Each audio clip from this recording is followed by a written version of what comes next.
Welcome back to my channel. তো তোমরা সবাই কেমন আছো? আশা করছি সবাই ভালো আছো, সুস্থ আছো। আমিও কিন্তু মোটামুটি ভালো আছি। ভিডিওটা হচ্ছে আমি যখন বনগাঁতে ছিলাম তো তখনকার ভিডিও, আর আমি এখন শ্বশুরবাড়িতে চলে এসেছি। তো আমি ভাবছিলাম যে এই ভিডিওটা তোমাদের সাথে শেয়ার করব কি করব না।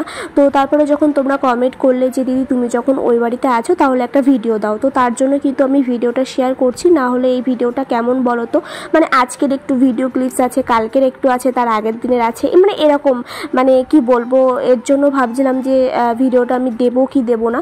তো তারপরে তোমরা যখন বললে তো ভাবলাম যে চলো ভিডিওটা মানে যেটুকুই ক্লিপস আছে সেটুকুই তোমাদের সাথে শেয়ার করি। আসলে কি হয়েছে বলো তো, যখন আগের ভিডিওতে তোমরা তো দেখেছিলে যে আমি আমার শ্বশুর শাশুড়ির সাথে ওই বাড়িতে গেছিলাম, মানে আমার জেঠুর বাড়িতে। তো ওখানে অনুষ্ঠান ছিল আর আমার তো ওই বাড়িতে থাকার কথা ছিল কয়েকদিন, তো আমাকে রেখে আসতেই গেছিলো। তো যাই হোক ওদিনকে আমি ছিলাম। তো তারপরের দিন কিন্তু অনুষ্ঠানের পরের দিন কিন্তু বাবা মা বিকালে চলে এসেছিলো খাওয়া দাওয়া করে, তো আমি ছিলাম। তো তারপরেই সকালে একটা দুর্ঘটনা ঘটে যায়। তো তারপরে আমি আবার তার পরদিন ভোরবেলায় মানে সকালবেলায় ঘুম থেকে উঠেই কিন্তু আমি বাড়িতে মানে আমার শ্বশুরবাড়িতে চলে আসি। আসলে আমার শ্বশুরমশাই মানে বাবার হচ্ছে খুব একটা অ্যাক্সিডেন্ট হয়ে যায় বড়, ওর জন্য মানে বাথরুমে আর কি পড়ে যায় ওর জন্য। তো আমি কিন্তু শোনা মাত্রই আবার বাড়িতে চলে আসি। তো যাই হোক তারপরে কিন্তু আবার কিছুদিন থেকে আমি কিন্তু আবার ওই বাড়িতে গেছিলাম। তোমরা দেখতেই পেলে প্রথমে যে আমার শ্বশুরমশাই স্টেশনে দিয়ে এসে আমার মায়ের সাথে আমি এসি, আমার মা কাজে গেছিলো, তো যাওয়ার পথে কিন্তু স্টেশন থেকে আমাকে নিয়ে গেছে। একটু সুস্থ হওয়ার পরে কিন্তু আবার কিছুদিন পরে কিন্তু আমি মায়ের কাছে আর কি চলে আসি, তোমরা তো দেখতেই পেলে। তো যাই হোক এখানে দেখো এখন পুজো দিচ্ছি, আর সকালবেলায় কিন্তু ফুল তুলে নিয়ে এসি আমি আর ঘন্টু। আর আমার ভিডিওতে ঘন্টুকে অনেকদিন পরে আবার দেখালাম তোমাদেরকে। তো যাই হোক তোমরা তো যারা কম বেশি আমার ভিডিও দেখো তারা তো সবাই ওকে চেনো। পুজো দিতে দিতে আগের মতো তোমাদের সাথে আর কি শেয়ার করছি যে এই বাড়িতে আগে যেরকম আমি পুজো দিতাম আর কি সারাদিনের ডেলি ব্লগ তোমাদের সাথে শেয়ার করতাম আর কি। তো সেরকমই একটা ভিডিও। তো আগের মতো আবার বাড়ি এসে পুজো দিচ্ছিলাম, বেশ মনটা খুব ভালো লাগছিল। তো যাই হোক চলো পুজো দিতে দিতে তোমাদের সাথে কিছু সুন্দর সুন্দর কমেন্ট পড়ে নেওয়া যায়। সরস্বতী কর্মকার বলে আমাকে একজন কমেন্ট করেছে, খুব ভালো লাগলো ভিডিওটা, দিভাই তুমি এখন ওই বাড়িতে আছো একটা ব্লগ দাও।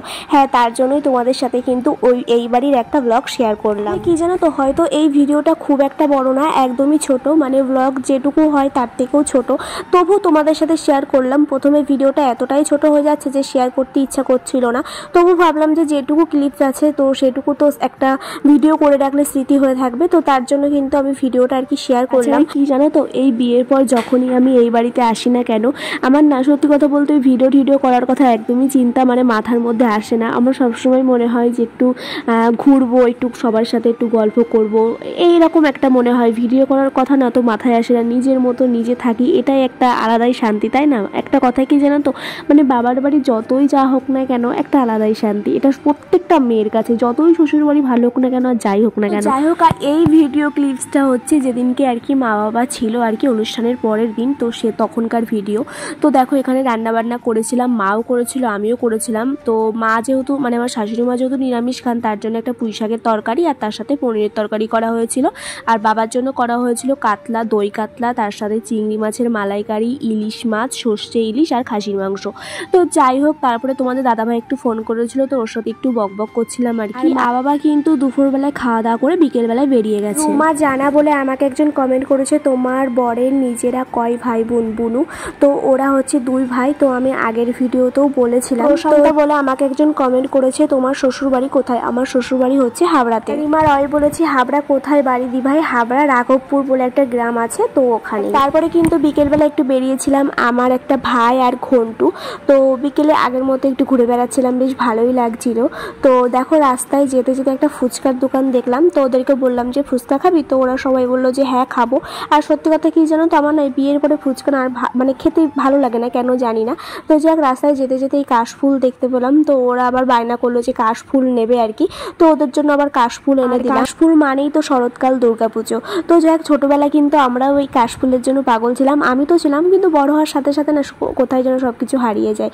তো যাক ওদেরকে কাশফুল দিলাম আর ওরা তো ভীষণ খুশি খুশি হয়েছে। আমরা বাড়িতে চলে আসি, আর বাড়িতে এসে দেখি মা আর কি সন্ধ্যা দিচ্ছে। আর এখানে দেখো ডোডো, আর এটা হচ্ছে ঘন্টুর ভাই। তোমরা তো অনেকদিন আগে একবার ভিডিওতে দেখিয়েছিলাম, তো দেখো এখন কতটা বড় হয়ে গেছে।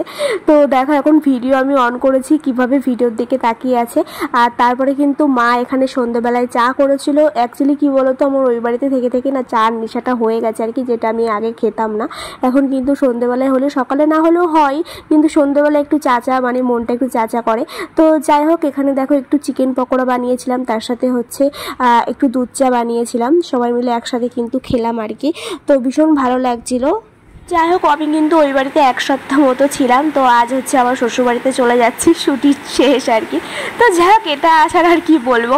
তো যাই হোক, এক সপ্তাহ ছিলাম, আর মনটা যাওয়ার সময় যে এতটা খারাপ ছিল, ওর জন্য আমি আর কোনো সত্যি সকাল থেকে আর কোনো ভিডিওই করিনি।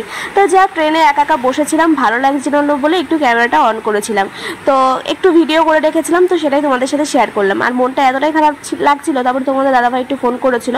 তো ফোন করে বলছে যে তুমি আবার এসো, তোমার নালে থাকতে পারতে, এরকম বলছিল।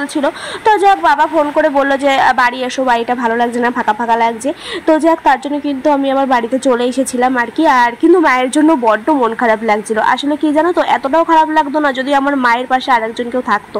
তো মাও যেহেতু একা, তো মাকে একা রেখে ভীষণ মনটা আর কি খারাপ লাগছিল, যেহেতু এক সপ্তাহ মায়ের কাছে ছিলাম। তো ওর জন্য কি আর বলবো, হয়তো এখন হয়তো খুব এতে ভয়েস ওভারটা দিচ্ছি, কিন্তু তখনের যে মানে কষ্টটা, এটা সত্যি আমি বলে বোঝাতে পারবো না। তো আমার এই কষ্টটা হয়তো বেশি তারাই বুঝবে যাদের মাথার উপরে বা কোনো ভাই বোন নেই, বাবা নেই, সবথেকে বড় কথা। তো তারাই আমার এই কষ্টটা সবথেকে বেশি বুঝবে, যে যাওয়ার সময় যে মাকে একা রেখে যেতে এতটা কষ্ট লাগছিল, মানে কি বলবো। তো যাই হোক, তারপরে কিন্তু বাবা আমাকে স্টেশনে নিতে এসেছিলো।